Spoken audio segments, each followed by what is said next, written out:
Good afternoon.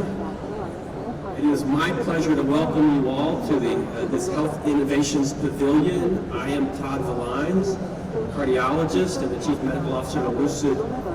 And we are a software analysis company based in Boston. I'm very excited to present to you today the topic of seeing is believing, how we can utilize advanced plaque analysis in changing the lives of patients, reducing the burden of cardiovascular disease, and hopefully preventing life-altering heart attacks. And so you see the title. We'll discuss the Elucid histology-based CT plaque analysis software. And I'd like to thank the AHA for giving us this opportunity today. And secondly, I would like to encourage this to be interactive. And so if you have questions at the end, we're going to save a few minutes, please. I'm told we have to use the mic at the front because of some sound issues, but we will strongly encourage you to come ask questions. So why don't we jump right into this? And these are my disclosures. As I mentioned, I am the Chief Medical Officer of Elucid. I'm also a cardiologist at the University of Virginia in Charlottesville, Virginia. Past editor-in-chief of the Journal of Cardiovascular CT and on Imaging Journal editorial boards. So I think you're all here. You don't need for me to remind you of the seriousness of cardiovascular disease. We know that, of course, it's the leading cause of death in all industrialized countries. That's obviously true. There are billions of dollars spent to address this disease. And unfortunately, the majority of our efforts, the majority of our therapies, the majority of the money that we spend are done in a very reactive way. We spend most of this time and effort in people who have already developed established cardiovascular disease, already have developed symptoms. And I would argue that we can do better. If you think about where we are today, you heard some of these presentations at the AHA. If you were to go back 10 years, people said, what do you have in your armamentarium? You have aspirin and statins. That has changed. We now have over a dozen preventive therapies that are now available.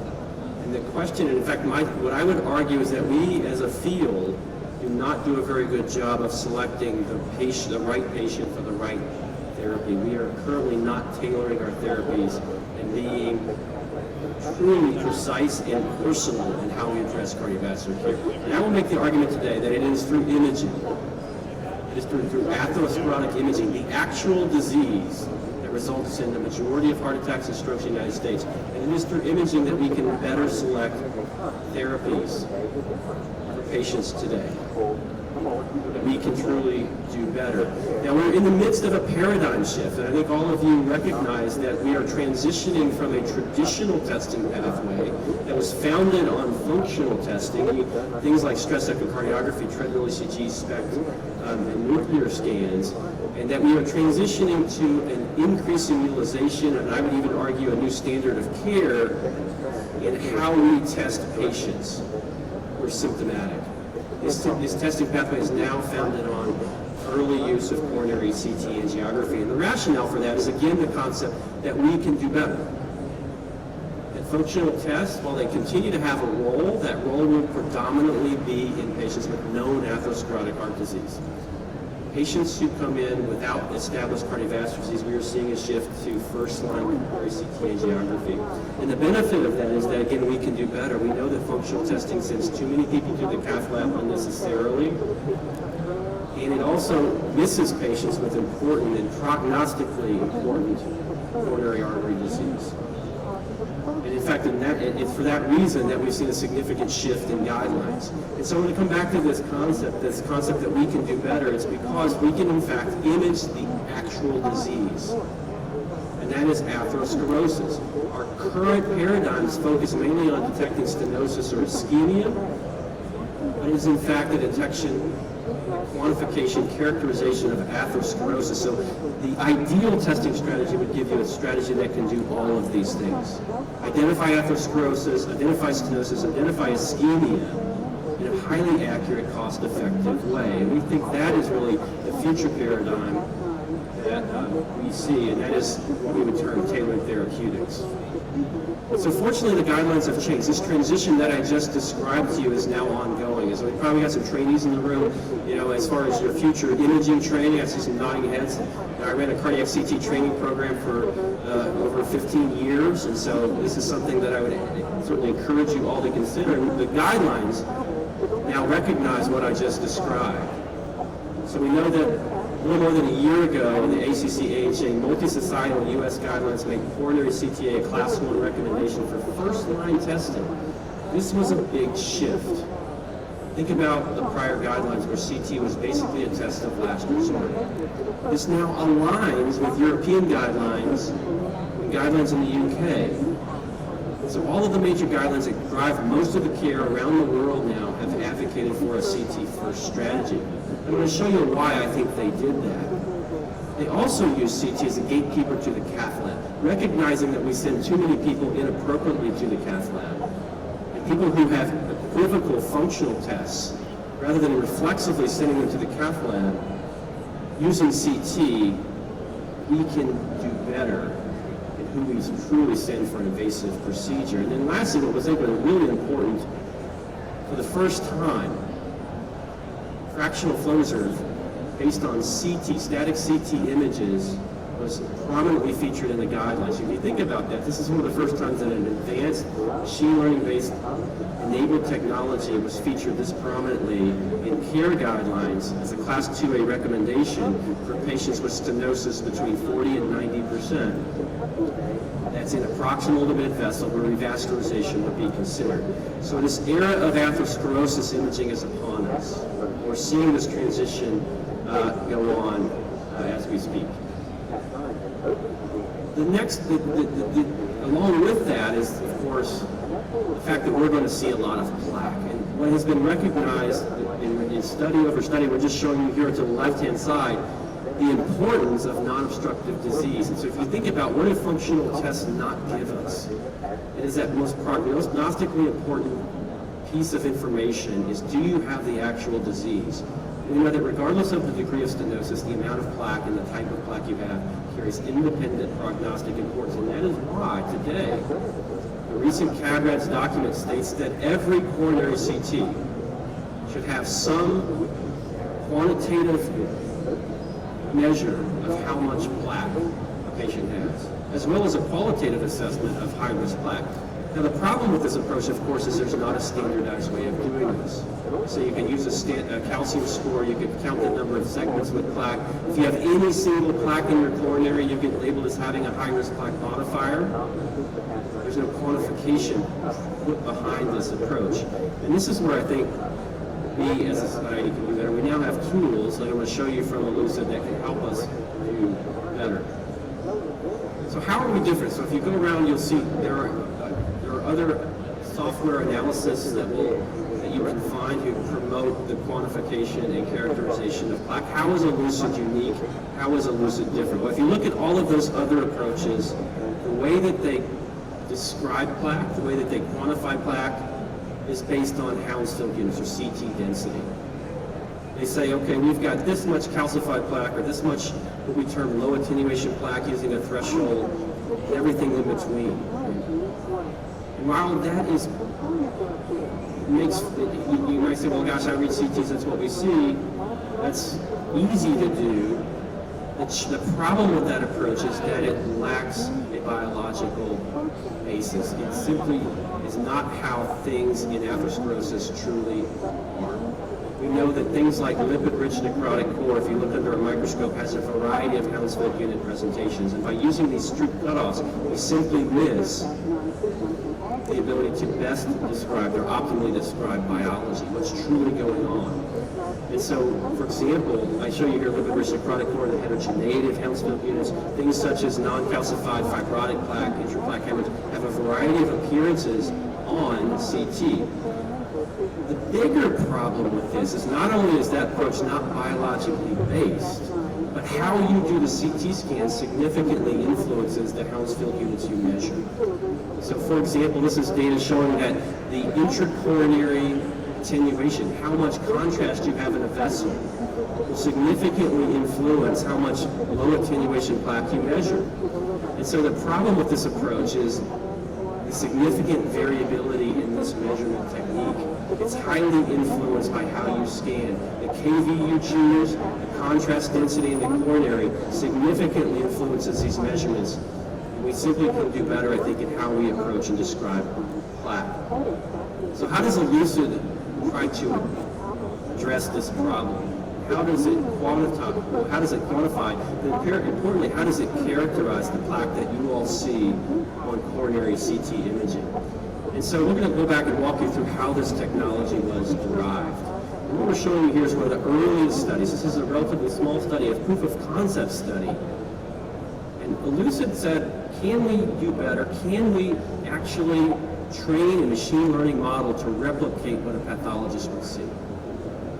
And so Dr. Buckler and the team at Elucid paired with Ranu Vermani, one of the world's leading cardiovascular pathologist, and her team at CV Path. And they said, where can we get fresh tissue samples that will allow us to get the highest quality sections of atherosclerotic plaque and pair that with recently done coronary CTAs across the entirety of a vessel, and use that to train a machine learning model? Can you replicate what a pathologist would see? And that's exactly what happened in this initial study. They took these paired samples. They had Renu Vermani and her team annotate on every single cross-section that was matched with a CT, what is lipid-rich necrotic core, what is calcification, what is non-calcified fibrotic plaque, what is intraplaque hemorrhage. And let's train our models to recognize those patterns on imaging that aren't restricted to Hounsfield units, and then adjust for how the scan was actually performed. And so this is providing an objective ground truth to what you're measuring on CT, something that Hounsfield unit thresholding simply cannot provide. It's simply coloring plaque based on density without an objective ground truth. And they compared this, of course, to what was actually seen by the pathologist in a validation data set to see, is this indeed accurate? And what they found is that, in fact, it was. And so this has now been repeated on thousands of samples, on thousands of patients, and this is actually the accuracy data that is in our label that shows, in fact, machine learning-based enabled approach trained against histology actually can very accurately replicate what a pathologist would see on a microscope for its characterization of tissue, both calcified, lipid-rich necrotic core, intraplaque hemorrhage, and non-calcified matrix. And so this is the approach that we take. And so when we give you output, we see output like shown here on the left-hand side. We can assess stenosis. We can give you total plaque volume, percent atheroma volume. We also characterize plaque as you are all learned in medical school. And that is the volume of things like lipid-rich necrotic core and calcified volume. And so that is a very unique approach, and one that we think is a higher level of scientific rigor. And so we've taken this one step further. This is soon to be in press data that says, well, if you can characterize tissue accurately, perhaps you can label it according to a pathologist's measure of plaque stability, the so-called Starry-Vermani scale. And you can literally do that at every cross-section. And in fact, when you do this using a CT approach, you're actually very accurate compared to a pathologist. And this is just showing you across every 0.5 millimeter cross sections. You can see, in fact, in 400 tissue specimens, a very high level of accuracy compared to a histological ground truth.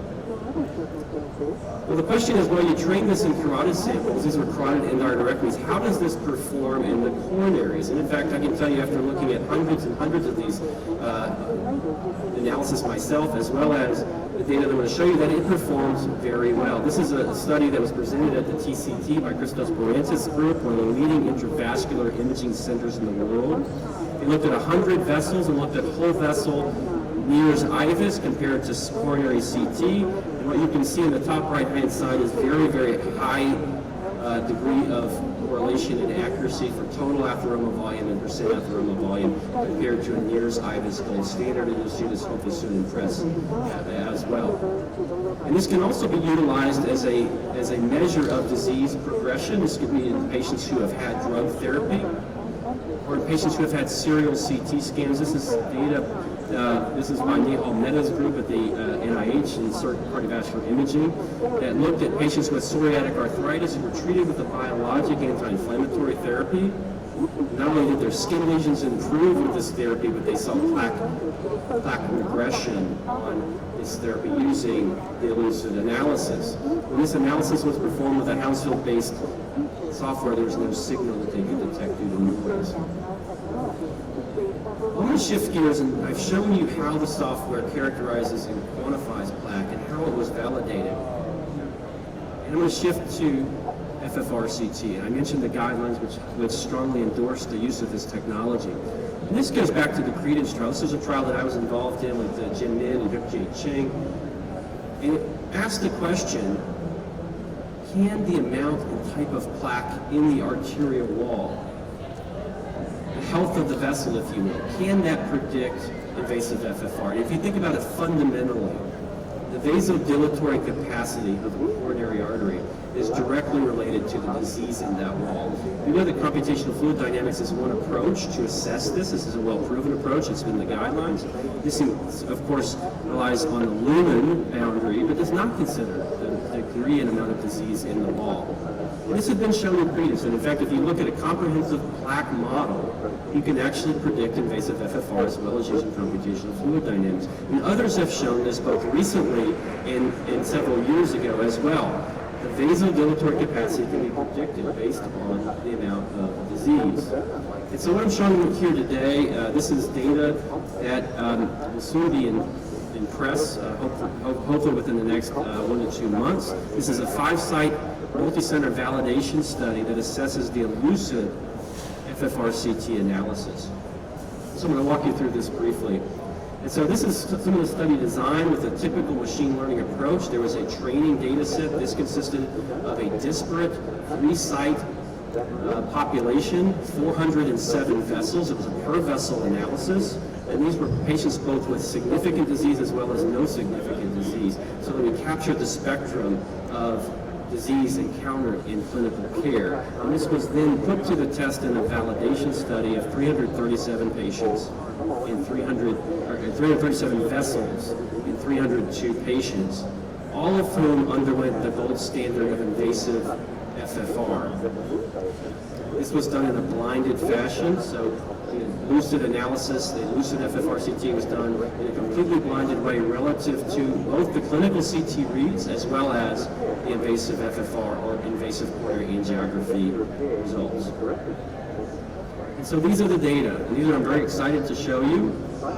You can see amongst the 337 vessels with invasive FFR a very high level of sensitivity, specificity, and overall accuracy ranging between 0.85 and 0.86. This compares very favorably to other approaches taken that have done very similar analysis comparing themselves to invasive FFR. In fact, it is our belief that it's plaque that most accurately predicts ischemia.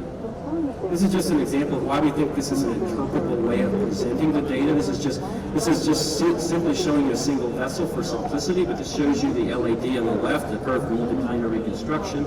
Obviously, a significant degree of atherosclerosis. This shows you in the center screen the estimated invasive FFR from Elucid. Looking at this vessel, we might surmise yes or no, maybe there is ischemia based on some of the plaque characteristics. It's always, challenging to do this based on a static CT, just visually. You can see here on the right-hand screen the overlay. This is an interpretable way of presenting FFR data, where we not only show you the change in FFR across the vessel, but we overlay that with the disease in the wall of the vessel. This ability to capture both the physiology as well as the anatomy, I think is a very nice way as a clinician and a practicing cardiologist. So some other differentiators is that this analysis that we do is done by a single technician. It can be done well under 30 minutes. So for that reason, we offer both Elucid conducted analysis where you send us the data. We do the analysis, we send you back a DICOM wrap PDF with those results, as well as a user interface where you can log in and see those results, interact with those results. Or for sites where that is not feasible, or perhaps you want to do it yourself, I know many imagers like doing things themselves, sites like the VA, sites across many parts of the world, many large healthcare centers who can't send data off-site for various reasons. This can be performed on-site. In fact, as a company, we are engaged with dozens upon dozens of research studies where many of these studies are actually done using on-site investigators who have been trained to use software. So in the last 2 minutes, I'm going to give you a brief look into the future. This is the AHA. This is organization and a meeting that is founded on science. And that's why you're all here. And so this is a little bit of a look into the future that it's really exciting to think about. And again, this is Dr. Buckler's work. This was published in ATVB just very recently. This concept of, can we get more out of the imaging we're doing? Can we get more information from the plaque that we see? And this is really exciting. When I first saw this, I said, I don't know about this, but now I really think this is really something. We know that our CT scanners are giving us increasing degrees of improvements with regards to spatial resolution, the ability to see tissue, spectral imaging, photon counting CTs. And so this study, this group of investigators asked the question is, can we predict, can we see directionality in gene expression or transcriptomes in patients who have had plaque imaging? And so this is work done by Elucid in collaboration with the Karolinska Institute in Stockholm, Sweden. And they used a biobank that Elucid has developed in conjunction with Karolinska. These are patients who had tissue samples, tissue resected, where you could actually measure gene expression across thousands of candidate genes because you had tissue. Right, you can do a microarray assessment in these patients to do this, and then we have, of course, the imaging. And so by using these inputs, the machine learning model was trained with the question being, can you give us directional prediction with regards to gene expression? Really interesting concept if you think of taking a CT scan, using the pixel level data to predict gene expression, trained by the biobank that I just described. And so this is just showing you 4 patients. These are proof of concept data showing that in many cases you can do this with a reasonable degree of accuracy. This is something that we're working on, and I think it's exciting when you think about future work using imaging, extracting the maximum amount of data to predict the response of patients to medical therapy. And so this is what I think the future looks like, and we'll come back to this in a moment. But taking CT imaging and actually predicting which patient might respond best to some of these novel therapies like GLP-1 receptor agonists, SGLT2 inhibitors, this increasing array of preventive therapies. If we can get some insight, even if it's a probabilistic insight from imaging, this may help clinicians choose among those therapies. And so this is where we see the future. Much of this is there today. And we can take a standard CT scan, we can look at tissue composition, assess plaque and overall patient risk as well as plaque stability. We can quantify and characterize that plaque and use that plaque to estimate ischemia in the form of FFRCT. And then as part of our output, give patients a meaningful vision of their event-free survival, of their overall risk, and hopefully ultimately down the road predict response to therapy using virtual transcriptomics. So thank you very much for your attention. We have a couple minutes for questions. The mic is at the front. I would just point out that later today at 3 o'clock, we'll be literally right around the corner. We've got a great panel of speakers that are going to go into this a little more in depth and talk about preventing heart attacks and stroke using CT imaging.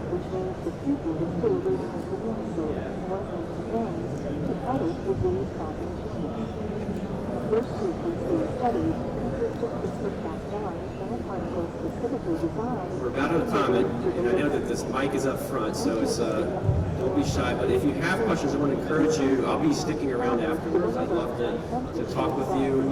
If you have questions about the Elucid approach, if you have questions about research or clinical collaborations, or just about any of the content that we went through. Thank you so much for your attention.